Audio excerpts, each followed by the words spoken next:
Ini pendidikan harus dirombak menjadi pendidikan berbasis produksi. Maka di visi saya dikatakan adalah pendidikan berbasis ekosistem, pendidikan berbasis kewilayahan, pendidikan berbasis kesemestaan yang disebut dengan pendidikan berkarakter. Bagaimana? Anak-anak yang di area pertanian, maka pendidikannya berbasis pertanian, matematikanya berbasis pertanian. Pelajaran matematikanya nggak usah susah-susah, cukup begini pelajarannya. Di guru di sekolah ngajarin, orang tua kamu berapa punya petak sawah. Kemudian berapa panjang, berapa lebar. Kalau nanam padi, berapa jarak tanamnya? 25 cm, 30 cm. Kalau 25 cm, berapa butir yang ditebar? Dari tebaran berapa butir melahirkan berapa batang? Ketika ditanam berapa batang? Misalnya 5 batang. Dari 5 batang satu rumput melahirkan berapa batang? Yang maksimal melahirkan 80 batang. Dari 80 batang melahirkan berapa tangkai? Dari berapa tangkai melahirkan berapa butir padi? Dari berapa butir padi melahirkan berapa gram? Dalam waktu 4 bulan, pendidikan matematikanya diarahkan pada analisis dan penelitian. Guru-gurunya turun ke sawah, mengukur, menghitung. Anak itu ikuti proses menebar, proses menanam, proses menyiang, proses memanen. Sehingga setelah itu ekonominya berjalan. Dia dinilai anak-anak kecerdasannya. Apa langkahmu terhadap padi yang kau hasilkan? Kalau dia mengatakan saya menjual gabahnya dengan harga Rp800.000 per kuintal, maka nilainya apa? Ketika menjawab saya menjual gabahnya dalam posisi sudah dirubah menjadi beras, maka nilainya menjadi 7. Saya mengelola gabahnya, saya giling sendiri, saya bikin beras sendiri, kemudian saya bikin rumah makan di depan rumah saya, maka nilainya menjadi 9. Dari situ orang sejak kecil sudah dididik menjadi seorang entrepreneur.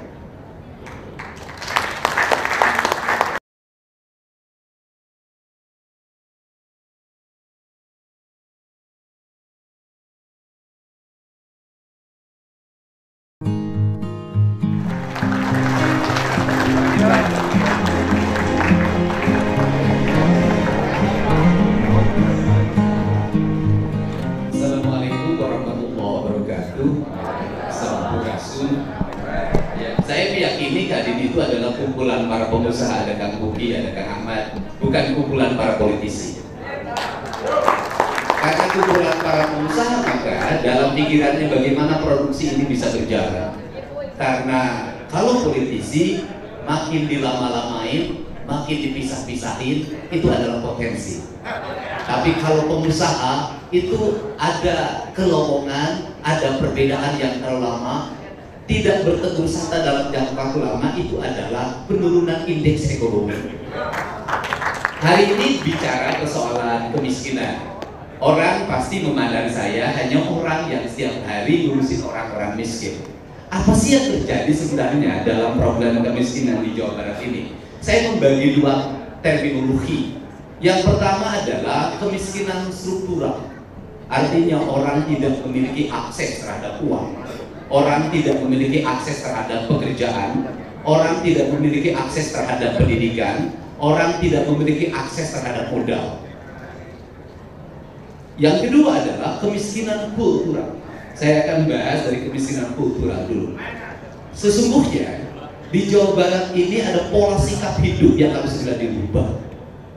Pola sikap hidup ini harus dimulai sejak kecil, sejak balita. Kenapa? Kalau sejak balita anak-anak Jawa Barat tidak dirubah pola sikap hidupnya, maka booming kemiskinan justru akan terjadi dalam jangka panjang. Saya termasuk orang yang dulu ketika jadi bupati itu keberatan LPG 3 kg masuk desa. Kenapa waktu itu saya keberatan? Karena saya punya cara pandang yang jauh. Kalau LPG masuk di desa dan kemudian masih semua orang desa menggunakan LPG, maka akan ada problem ekonomi dan problem sosial di kemudian hari.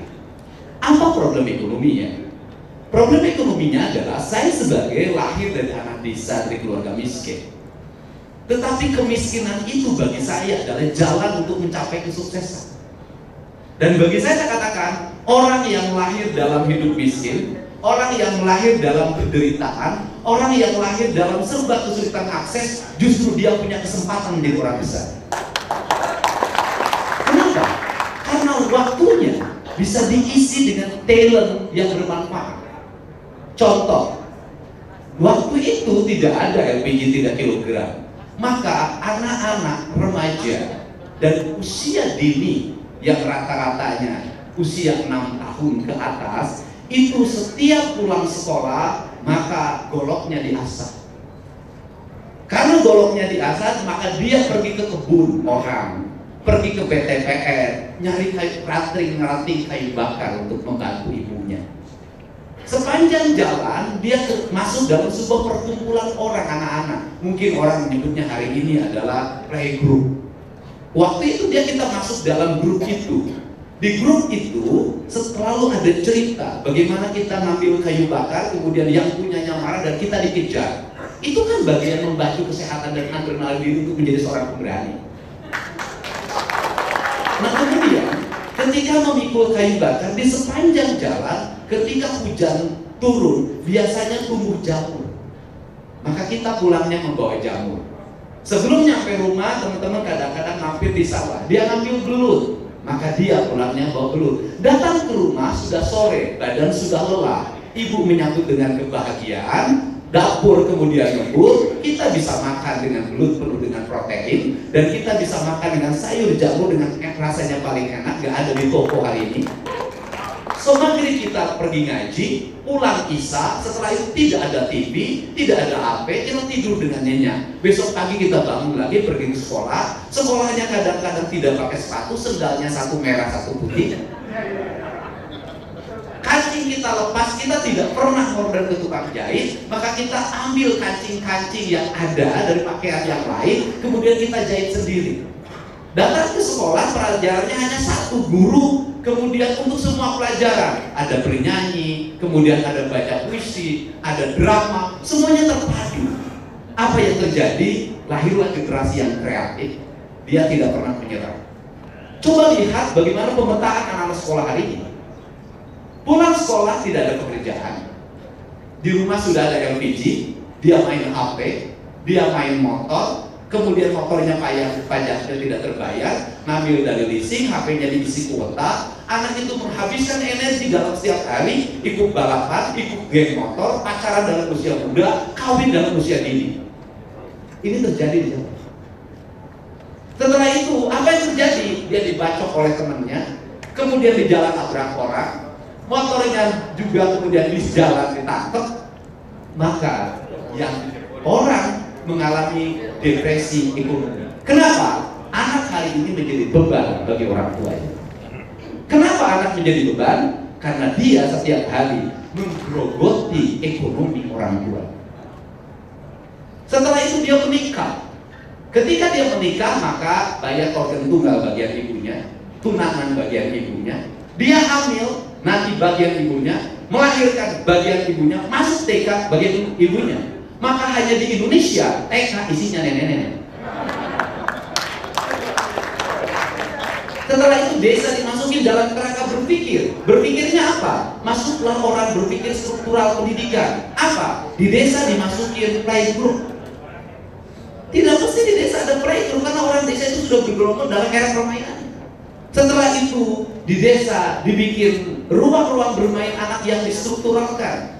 Dulu orang bermain itu merdeka.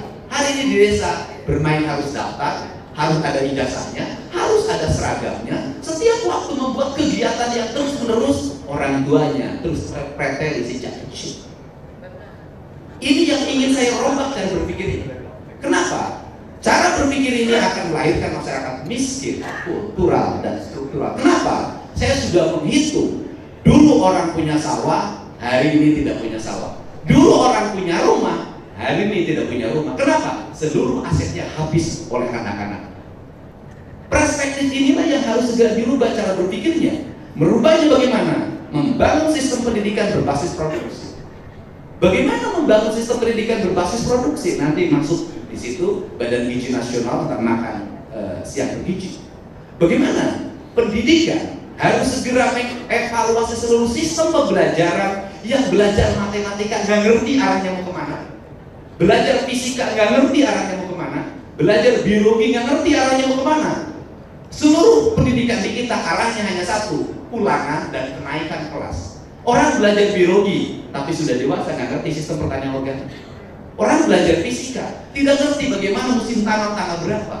Ini pendidikan harus dirombak menjadi pendidikan berbasis produksi. Maka di visi saya dikatakan adalah pendidikan berbasis ekosistem, pendidikan berbasis kewilayahan, pendidikan berbasis kesemestaan yang disebut dengan pendidikan berkarakter. Bagaimana? Anak-anak yang di area pertanian, maka pendidikannya berbasis pertanian, matematikanya berbasis pertanian. Pelajaran matematikanya nggak usah susah-susah, cukup begini pelajarannya. Di guru di sekolah ngajarin, orang tua kamu berapa punya petak sawah. Kemudian berapa panjang, berapa lebar. Kalau nanam padi, berapa jarak tanamnya? 25 cm, 30 cm. Kalau 25 cm, berapa butir yang ditebar? Dari tebaran berapa butir melahirkan berapa batang? Ketika ditanam berapa batang? Misalnya 5 batang. Dari 5 batang satu rumput melahirkan berapa batang? Yang maksimal melahirkan 80 batang. Dari 80 batang melahirkan berapa tangkai? Dari berapa tangkai melahirkan berapa butir padi? Dari berapa butir padi melahirkan berapa gram? Dalam waktu 4 bulan, pendidikan matematikanya diarahkan pada analisis dan penelitian. Guru-gurunya turun ke sawah, mengukur, menghitung. Anak itu ikuti proses menebar, proses menanam, proses menyiang, proses memanen. Sehingga setelah itu ekonominya berjalan. Dia dinilai anak-anak kecerdasannya. Apa langkahmu terhadap padi yang kau hasilkan? Kalau dia mengatakan saya menjual gabahnya dengan harga Rp800.000 per kuintal, maka nilainya apa? Ketika menjawab, saya menjual gabahnya dalam posisi sudah dirubah menjadi beras, maka nilainya menjadi 7. Saya mengelola gabahnya, saya giling sendiri, saya bikin beras sendiri, kemudian saya bikin rumah makan di depan rumah saya, maka nilainya menjadi 9. Dari situ orang sejak kecil sudah dididik menjadi seorang entrepreneur. Jadi republik ini menjadi aneh.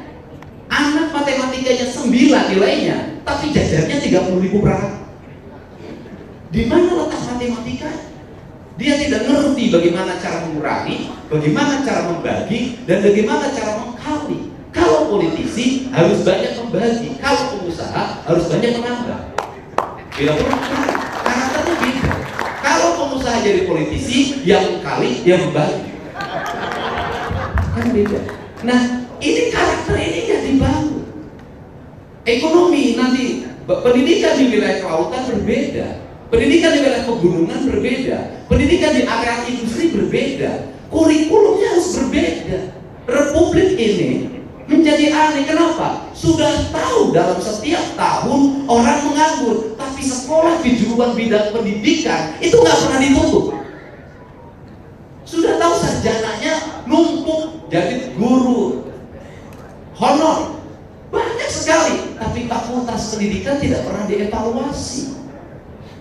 Negeri ini harus, kalau berbasis entrepreneur, perguruan tinggi juga harus dilihat apa kebutuhan Indonesia 50 tahun ke depan, apa kebutuhan Jawa Barat 10 tahun ke depan, apa 20 tahun ke depan. Maka pendidikan harus diarahkan pada kebutuhan itu. Maka dialog pengusaha dengan kalangan pendidikan sesungguhnya ada dialog tentang masa depan. Ketika ada mapping industri, sebuah kawasan industri 10 tahun ke depan, 25 tahun ke depan, berapa kebutuhan angkatan kerja, jenis apa yang dibutuhkan, maka sekolah kejuruannya itu dibuat kelas-kelas yang diarahkan pada kebutuhan itu. Di kita enggak. Nah, inilah yang akan saya rombak. Maka sistem pendidikan nanti adalah sistem pendidikan istimewa. Dan saya akan membangun sekolah-sekolah kejuruan di seluruh kawasan industri, dan anak-anak sekolahnya akan saya cap. Kenapa harus di cap? Kalau kita ingin Cina, kalau kita ingin Jepang, kalau kita ingin Korea, maka kulturnya kita harus dirubah. Anak-anak sekolah kita masuk SMK kelas 1 harus tinggal di mes. Dia harus diajarin bagaimana cara menyemir sepatu, bagaimana cara pakai sepatu, bagaimana kemudian cara melipat baju, bagaimana cara pakai dasi, bagaimana cara berjalan, bagaimana cara bersikap, bagaimana setiap jam itu adalah produksi. Maka culture-nya harus dibangun, karena problem Indonesia adalah culture. Tapi walaupun sekolahnya STM kejuruan, Kalau culture-nya di lingkungan daerahnya, pergi ke sekolah naik motor, bonceng pacar, di perjalanan tunggu hamil pacar. Ini problem. Caranya apa? Saya akan mengadopsi sistem militer. Maka model sekolah Taruna Nusantara bukan hanya Taruna Nusantara, seluruh sekolah di Jawa Barat nanti harus model Taruna Nusantara dengan dua orientasi. Satu, dia membaca teknologi perkembangan zaman dan kebutuhan pembangunan yang setiap hari berubah seiring dengan perkembangan teknologi, tetapi jiwa dan raganya adalah Indonesia. Ini tidak usah banyak. Dalam setiap tahun Jawa Barat menghasilkan 10.000 manusia aja seperti ini, maka dia akan menggerakkan manusia yang lain. Dari mana saya belajar? Saya bikin sekolah sepak bola, walaupun mungkin enggak, sudah beberapa orang yang menjadi tim nasional, dan salah satunya itu Fajar Fatur Rahman, itu yang menjadi pemegang bola terbanyak. Itu dirombak tuh anak-anak itu. Bagaimana merombaknya? Saya perhatikan anak-anak suka sepak bola, tinggal di kampung paling merasa hebat, paling merasa tinggi, main di Tarkam, gak betul.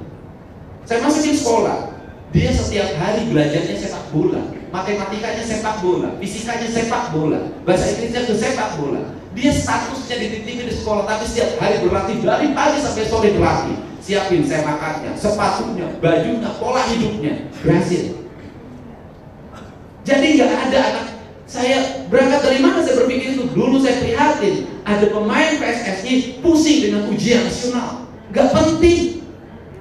Kalau dia pemain sepak bola, ujiannya masukin gol, bukan ujian nasional. Indonesia itu kaya akan talent. Orang Indonesia kekuatannya bukan di membaca. Orang Indonesia kekuatannya ada di otodidak pengalaman hidup. Saya perhatikan jarang sarjana ekonomi jadi pengusaha besar. Jarang. Yang pengusaha besar adalah orang yang berani berspekulasi, berani mengambil resiko, dan berani pinjam ke bank. Itu orang yang punya nyali. Kelemahannya apa dari mentalitas para pengusaha kita? Baru borongan punya 200 juta langsung kawin lagi. Nah, saya tahu kelakuan itu, saya tahu. Kelemahannya apa lagi? Dapat proyek disubkan. Itu kelemahannya. Kenapa? Karena saya selalu membagi pengusaha itu dalam 3. Satu, pengusaha. Pengusaha itu orientasinya di mana? Di produksi. Dia berani mempertaruhkan seluruh kekuasaannya demi sebuah produksi. Maka merek bagi dia adalah gengsi. Keberhasilan industrinya bagi dia pertaruhan bagi jiwanya. Itu pengusaha. Yang kedua, pedagang. Kalau pedagang itu begini, dari sana jual berapa, di sini dibeli berapa, saya dapat untung berapa, itu pedagang. Yang ketiga, calok. Mana buka barang, itu naik beli, bagian sama rata. Nah, itu calok. Tapi kalau gabung seperti ini, saya nggak bisa bedakan mana calon mana pengusaha. Nah, ya baru tahu ya ini punya di pinter ya.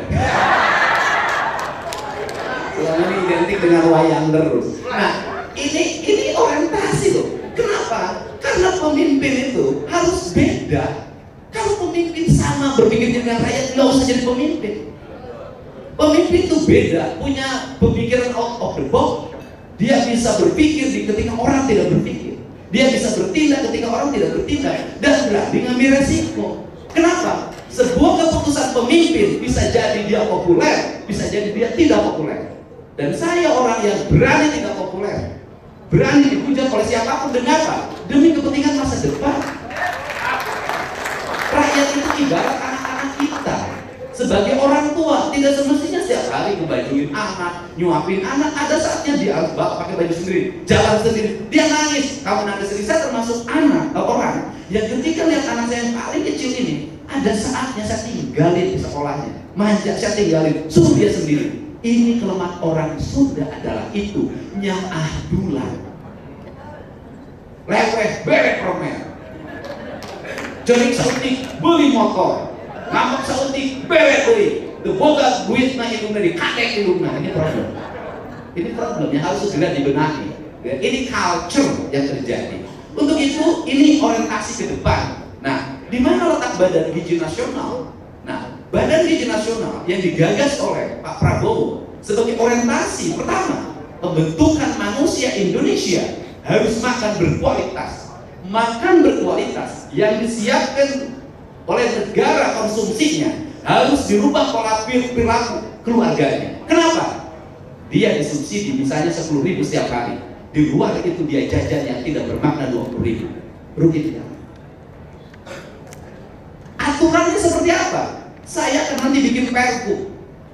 Karena anak Jawa Barat, Provinsi Jawa Barat keluarin 1 triliun untuk makan bergizi bagi anak Jawa Barat, maka saya akan wajibkan setiap anak Jawa Barat harus menabung minimal Rp5.000 per hari.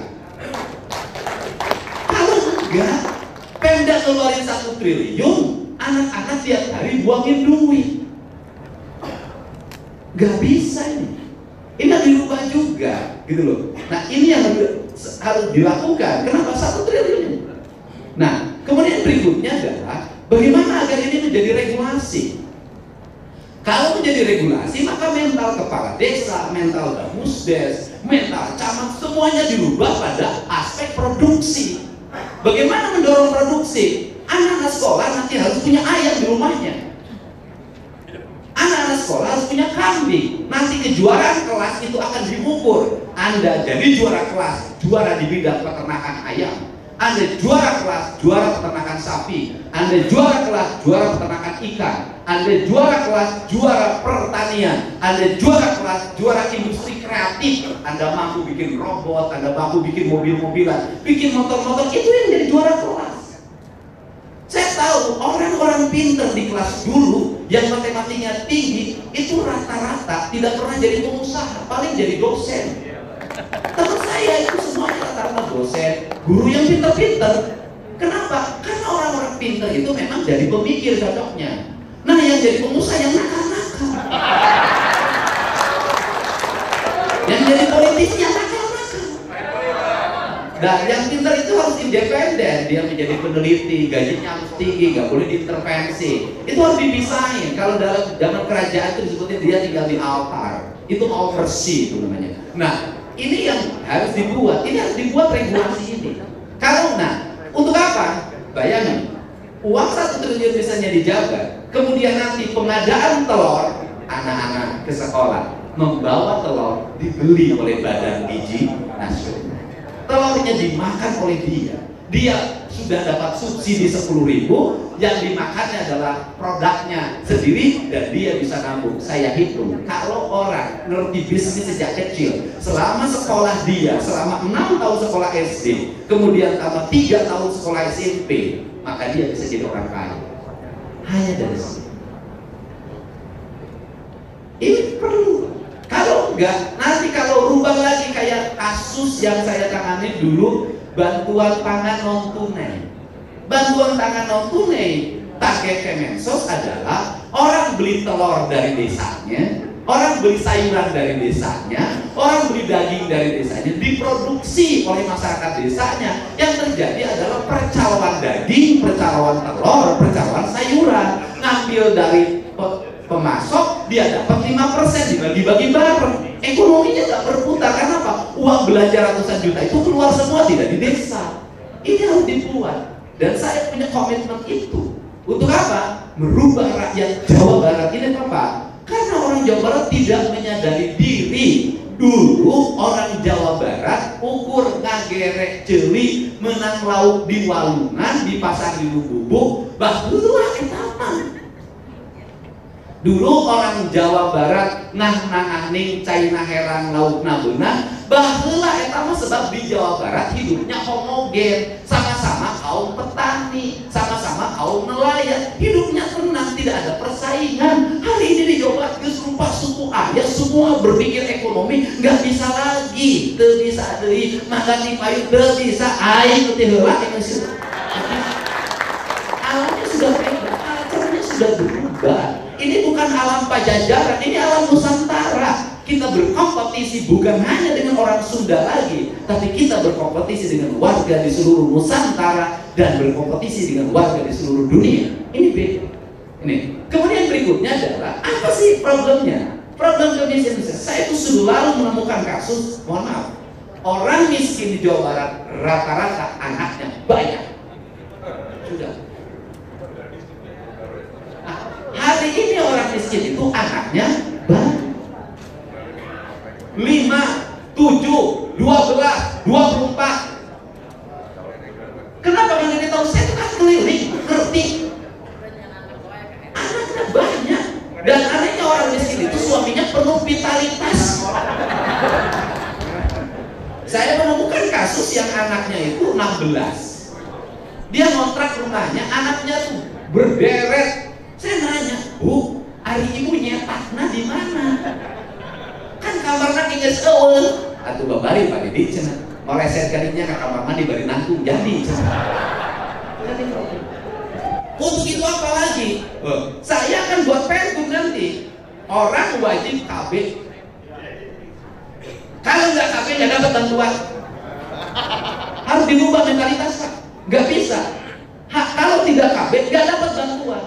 Karena bantuannya 1, bantuan melahirkannya, 2, bantuan makannya, 2, 3, bantuan subsidi pendidikan gratisnya, bila khusus subsidi untuk sepatunya, subsidi celananya, subsidi bajunya. Hari ini ada orang tua mengundurkan diri anaknya dari sekolah menengah atas itu gara-gara nggak bisa kebeli seragam. Saya udah mau ketemu nanti sore besok sekolah lagi. Ini problem Pak, ini harus dirombak. Bagaimana?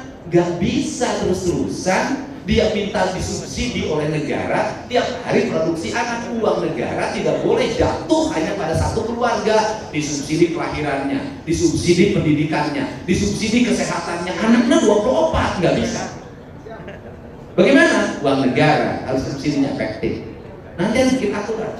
Pasang listrik gratis, saya dulu pernah jadi bupati, harus KB dulu. Dapat beras, harus KB dulu. Untuk apa? Orang Indonesia kalau tidak ada unsur memaksa tidak akan pernah taat